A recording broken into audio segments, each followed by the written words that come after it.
So you think this is a political move that's basically aimed at forcing colleges to do in-person classes? It's quite a cruel political move. The federal government has threatened 1 million international students that they are at risk of deportation if their classes are online this fall.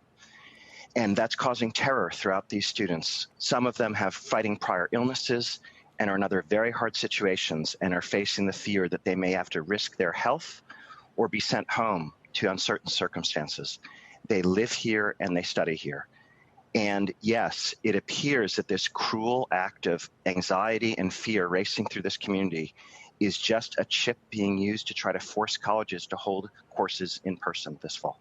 So Ken Cuccinelli, the acting Deputy Secretary of the Department of Homeland Security, was kind of defending this by saying it increases the flexibility for students because the earlier rules only allow you to take one course online. Now you could take more than that as long as at least one of those classes is in person.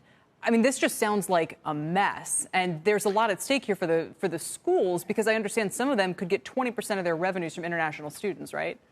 Yeah, let's keep this very simple. We're in the middle of a pandemic that has scrambled everyone's expectations of what courses will be online or not this fall. And our top priorities have to be the health of faculty and the health of students. In that environment, deporting students based on what their colleges decide to do is simply a crazy option. So despite what the Undersecretary says, I think the only sane policy here is to be flexible for whatever emerges this fall that is safe for the adults and students, and then allow students to stay who are here on valid visas and study. Couldn't the colleges offer their international students the ability to take at least one of their classes in person and solve this?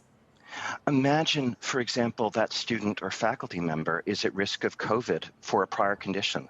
Why are we inventing these remarkable workarounds and fear throughout the community when, if I were to say to you, why not instead let colleges and students best handle a pandemic health risk and allow them to stay and study as they've earned the right to do? No, 100%. But I'm just saying, at this work, our workplace is open. We have, 5 or 10% of the people around here as per usual. And that's why I'm on this set right now.